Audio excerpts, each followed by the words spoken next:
Because of Gina Dema found the Facebook content creator ever. This year, the home, and I tell me ever. I'm a cage run this hospital. In my Facebook content creator, you see at the home, there a comment section here. Here they go.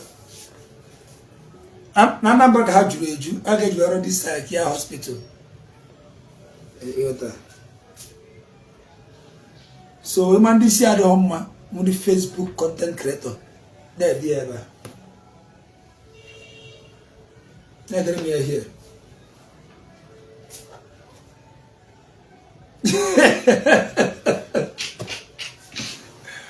Nani this year home Anambra state too.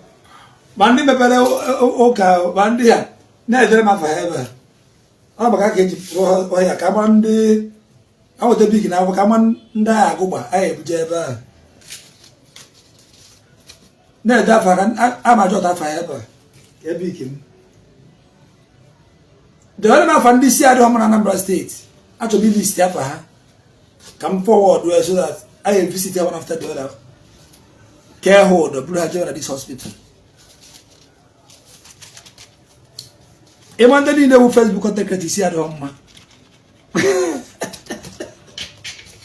Baya la gunu eziokwu o. Na Anambra ka ha ju. Ha chenye na Anambra. All of them. So they never have all the Facebook content creators. Actually there for her. At least there for her. I imagine hospital.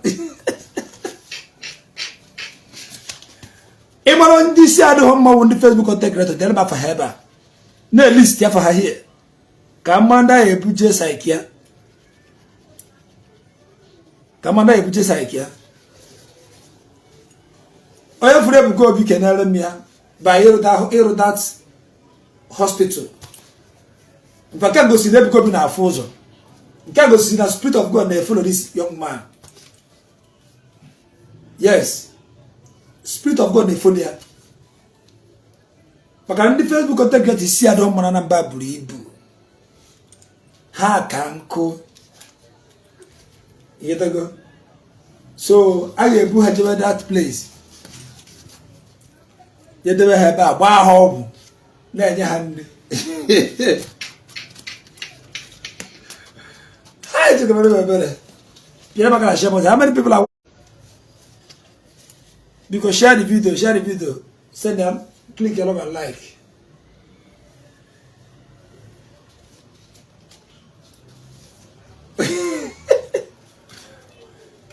Emande nde dibia anyanzu na ndeze nwanyi. Isi ado homo dafa heba. I want to compile their name. I have budget there. Nde dibia anyanzu isi ado cha homo.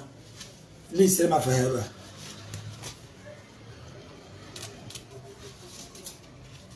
List their name here. I carry them one way to Seraphic Hospital, Seraphic Psychiatric Hospital. Straight. I want to go with the Oko would be number one. He said, oh, go would be number one. And maybe Jedia. Oko would be very easy. You number one person maybe at that hospital. Ma, Mudo would have me odo. Do the regiment there just to see her there. Oko would be saying about 10 years a hospital. Maganisi here maybe finally.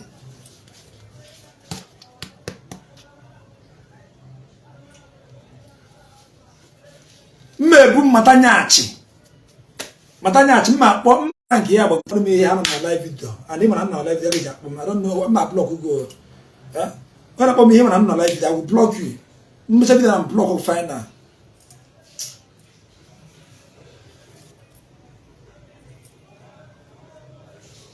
Edit me one day it was Kuba matanyachi Kuba ya Kuba buria.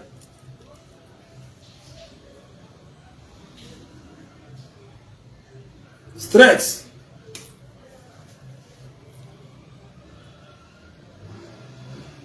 Brother, Matayachi was in about 100 years. But you see here we go finally.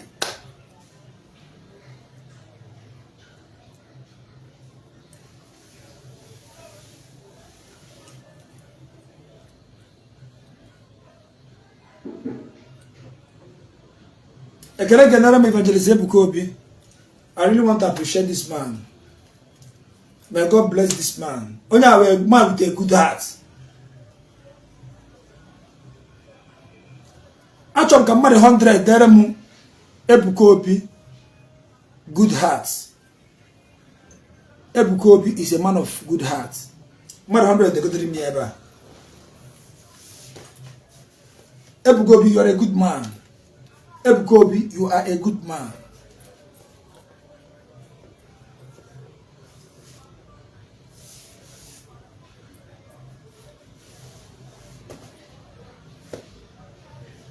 Actually, Ebuka Obi, you are a good man. Let's appreciate this man. And he's doing more. On our own boy state, what's that around there boy? Ruanabia, Rubana Enubu, Ophonia. One person.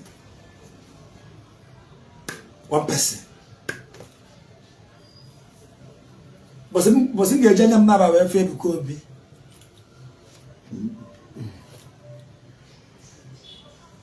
But in the general fear. Many a man, he's a very nice man. Very nice man. What is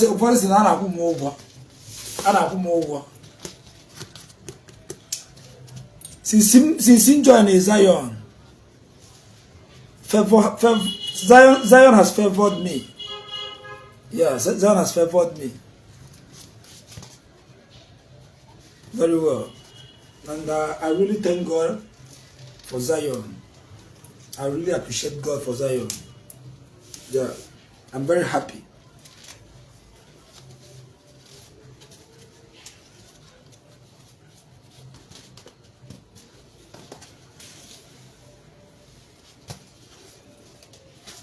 Try and share this video. Patronize me. And my CCTV camera and street lights.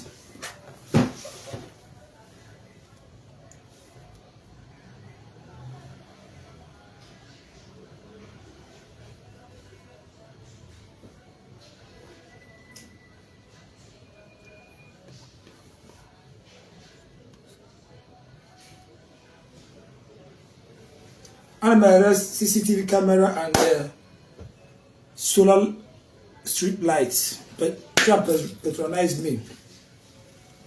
Everybody in abroad now chime to Nigeria. You need to go to make a man. That is my line also. And I want to pass an information. I post such things. Some people say all the home. I don't listen to them because maybe how we plan. I only be obodo Igbo. In our issue about Nigeria. Come back. No, Piaga na share button. More than I watching the screen. Even my mother is on this way. I don't know on this way. I would make you make a me while is not me. I will make you my one gay. That is me. I can't make what no. I will end him. I want to go. I will leave you about Igbo and then about Nigeria. I'm not trying to scare you. But scared Ghana there. No, my God, you will tell Lagos. Chore bada Ndigbo. By flight. Enter flight by flight. Where bada Ndigbo. And the bada Ndigbo. You may go get boro security. inwe okwene gị ejikpọrọ sekuriti anya gị Bible si gị mara ife ka nduru gị daa aja ka agwọ Bible si mara ife ka nduru ma ife ọsịkwazie gị daa aja ka agwọ cobra gị daa aja ka agwọ yetago be wise ka nduru then be agile ka agwọ so ịgbada n'Igbo ede wise ede agile if you say don't even trust your blood if you say ofu nna gị na ịma hụgọta ha wee ya ofu nna gị na-aṅụ mkpụrụ mmiri ma ọ na-aṅụ Igbo ma ọ na-emesi up no trust am no talk say no tell you no trust am ị ga-ada agile ịghọtago imechinata ọnụ gị mara ebe ị na-ada aga ịnọcha agwara mmadụ mbọsị ị na-abata agwara mmadụ mbọsị ị na-ana ị mara ebe ị na-aga onye ha na mmadụ kpọọ gị na fon sị gị na ha nọ n'ebe dị ụta gị bịawa na ndị mmadụ na-eche gị uche gị dị ya enwego a lot of cases like this ị na-eru ebe a mana plan go eburu gị n'ụzọ iweta ihe ga-egbuo mmadụ ga-ebi obodo oyibo for 20 years enwere ihe ga-eme onye ahụ dị sound dị very okay ọtụzi ọkpa na Nigeria bịa na Lagos nwekwa ihe ga-eme na Lagos o ọ gbarazie n'Igbo be nne ya unu atọghị ya tụrụ enyi ya nsị ma unu egbuo ya egbuo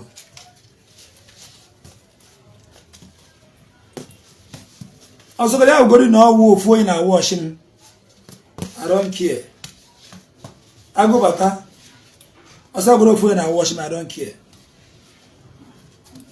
I'm gonna give you information the wise can dove the agile like agwọ be very careful ha na-asị gị na tụrụ na nwe ihe na-eme mgbachi ha nkịtị ife na-eme things are happening don't listen to them ihe na-eme but onye na-stop gị ịbata mana ịbata ibere ebere ka ghara ịkọ story that touches the heart n'isi gị maybe no talk story that touches the heart n'isi gị kikazi njọ na awu atọ mmadụ atọ egbu onye ahụ egbu ore pass ọ kikazi njọ ọwụ na atọ mmadụ onye akwụ atọ mmadụ onye akwụchapụ ogwe egbu onye ahụ egbu ore pass ọ kikazi njọ onye ka njiwara ayụ unu kuru gocha kamera go street light mantụ ọ na Igbo left and right ọ ga-enye aka security ga-eje were alụkwu ọrụ unu ga na-help security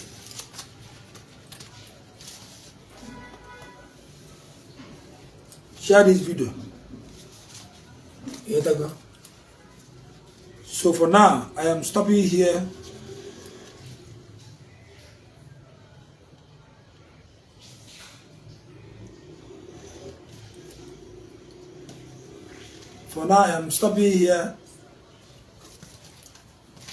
See you tomorrow. I'll still do a live video again tomorrow.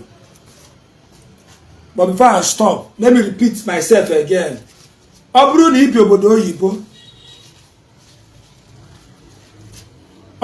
obodo oyibo na-achị nata Nigeria, asọ nga nata na onye ọrụ na-asị gị na gị batara nwa ife na-emenụ akwa asị ka ọgwụ nnukwute asị ife na-eme ọ na Nigeria ka anyị nọ ife na-eme ịbata abata eme gịnị irespect onwe gị kwanyere onwe gị ugwu adebekwa hadman na Nigeria especially na ala Igbo adebekwa hadman emekwa ya n'Igbo kwanyere onwe gị ugwu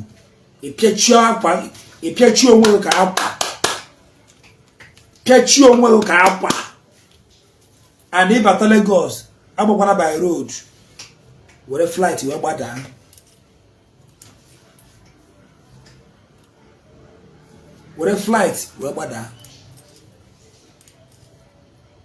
iru ala Igbo kwanyere onwe gị ugwu ị mara ebe ị na-aga onye kpọọ gị gị bịa ebe dị otu a gị bịa na ihe village unu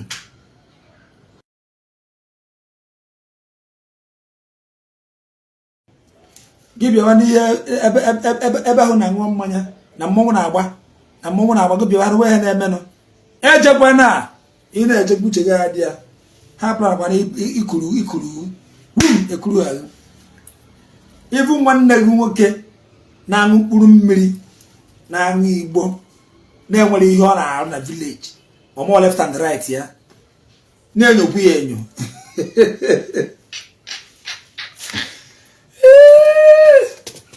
nyokwu ya enyo asụkwara m agwọ gị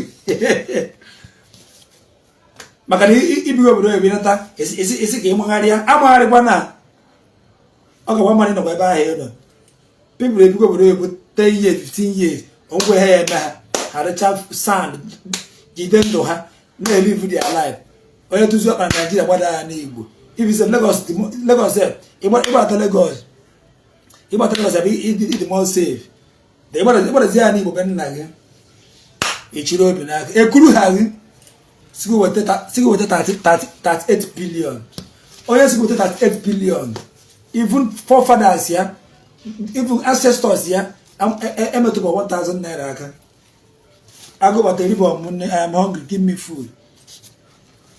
Agụbata I have not eaten, I don't have money. I'm sending the account number. Eating me come where you need. Honestly, send the account number. Eating me come where I'm not eating, I'm hungry.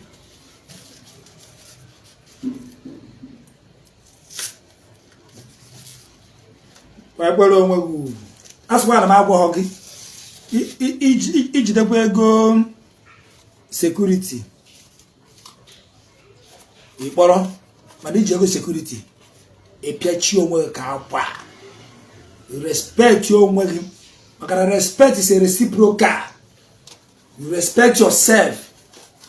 Were ọkpa gị adebe ofu ebe ị na-aṅụkwa mmanya with people ị mara ka isi aṅụ mmanya obi arụkwa ndị mmadụ mma ịghọtago ọkwa mmadụ na-enye nwanne ya ego ka ọ wee rụọ ọrụ ya ụlọ ọ na-ese ndị nwanne ya ego nwanne ya na-eri the money nwanne ya richa the money then ọ gachazi bata maka origo the money ọrụ ọrụ ya ụlọ ọ chọkọ esi gbuo nwanne ya ofu nne ya ụwa nọzi n'ime kịta amazikwu nwanne amazikwu ha na-akpọ blood ụmụazị jensi ya na amazikwu ha na-akpọ blood they don't know kịta na water is thicker than blood now.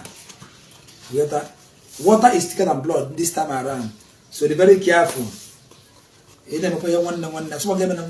not discouraging you. I'm a go job. But I have your pupil.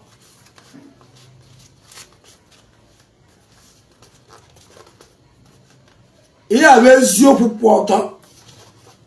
Can I go here? There's your polo with your top. Be very careful. Be very careful. Ọ ga-agwa mmanụ ibe buru ebe a jide ndụ gị abatakwa na abata na ndị batara achọwa ya achọ edere gị n'Igbo ga-akwụ ụgwọ agụwara gị naanị ọlụ gị naanị ọlụ gị ka ga-eji cheta gị ịhapụkwa ezinụlọ gị n'obodo oyibo kụrụ asụta Naịjirịa ha gbuo gị agụwaziere gị naanị ọlụ gị ka ga-eji cheta gị ibikwere obodo oyibo for many years ọkụ akọghọkwa gị n'ahụ ị na-elive your life ka isi wee chọọ live your life ịkụrụ gasịrị hapụ obodo oyibo reta Naịjirịa gbada aha n'Igbo ha bepụghị isi agụwaziere gị naanị ọlụ gị ka ga-eji cheta gị anyị na-agụrụ gị naanị ọlụ gị anyị na-agbapụta ubiedekwu n'akụkụ na-agụrụ gị naanị ọlụ gị rice gafee ibe ibe ọgwam rice anụ ọrụkwara nne ya naanị ọlụ gị ka ga-eji cheta gị ihe bakwa nsafe ịma a na-enye ka ya na-akpọrọ mbụ gift ihe bakwa mabụrụla nke m ọgwụ nwụrụ anwụ ka a na-achị nara gift ya naanị ọlụ gị ka ga-eji cheta gị bịa jiri mbọtụ wọta na mbọ bọtụ wọta ibi mmadụ n'ihe ya bọtụ wọta ịhapụkwara ụmụ gị n'obodo oyibo ị ga-azụ were takwara asata Naịjirịa ebepụ ha gị isi agwara gị naanị ọlụ gị ka ga-eji cheta gị onye ha jiri gị otu a n'aha Jizọs mana ị kwesịrị ịma ihe ka nduru ịda aja ka agwọ mmanya ka ịda aja ka agwọ. How many people are watching me on your screen? I want to round up now. Obu na ịmara ihe patronize m go this camera ka m kwego nji eri nne. Ihe patronize m go mu solar lights. Ihe patronize kwanu chọrọ m ego awe na eri nne. Ihe ewo ofu. If you patronize am go this camera. Esi me aba were gen rie nne. I patronize am go mu street light. Esi me aba were gen rie nne. Mana ọ bụrụ ihe na-aba nwe nke ị chọrọ igo ngwa send ya na-eme ka m were rie nri ọgụdọ 100,000 tiri m sim send account number ọ bụrụ 50 maba ka ruru gị tiri m wee dị ebe a ma ọ wee gwa m be compound gị dị nye m order inye m voice note sim je proof property go ree case closed. I am stopping here. Ndewo ya mesia ọgwa na ije ụwa enwe sị m apologize ya to Matthias ka onye m ego nri etoro gbagbuo gị na Matthias ya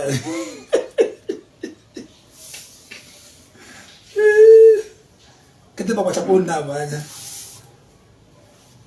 ekpere mana abụ m ga-akwụsị ebe ndewo ọgwa na ije ụwa ọmụ awụ anụ nganga mpi mụ awụ eriri ọkazi ọmụ awụ agbani dere ego ebe na-akpa agbani okporoko ebe ọ na-efu mkpọ m okporoko ọhịa mbụ sọsọ ọkpụkpọ ọkpụ ihe dị m n'ahụ anụ adụghọ m n'ahụ ọsọsọ ọkpụkpụ ya za agụpụta m na-ayọ kama mma awụ onye ohi awụrụ m na-ayọ kama mma arụ 419 ma ọ yahoo ka m bụrụ na-ayọ ọ mmadụ na-aza na-ayọ mana ka m na-ayọ inyetụbụ ọnụ m something ihe ebụzọ nyere m something kpọrọ m na-ayọ otu inyebọghọ m ikwesị ịkpọ m na-ayọ ọsị inyebọghọ m ihe ọ ndị nyegoro m ihe ga na-akpọ m na-ayọ the same you kpọ m na-ayọ the same you kpọ m na-ayọ na the same you ga-eweta fuel na taya ka gbaa m ọkụ ma m zuo ohi and that the same you ga-asị m ị na ha ayọ ọ na-agụrụ agụ ị na ha ayọ mmadụ ka mmadụ nye gị nri na ayọkwara m ga-enye m nri ịkpọwa m na-ayọ ọ ga-efu mmadụ siri ike the same you ga-apụta ebe the same you ga-eje weta fuel the same you ga-weta taya ana m asị gị bikoro akwa agụ na-agụ m esi m ị na ha ayọ ka enye gị nri na ayọgọ m ga-enye m nri ịkpọgwa m na-ayọ enwere ihe emere mmadụ meta ụwa mma so ị mara nke dị gị mma ime ịghọtago I am stopping here. One love. Patronize me or he send me.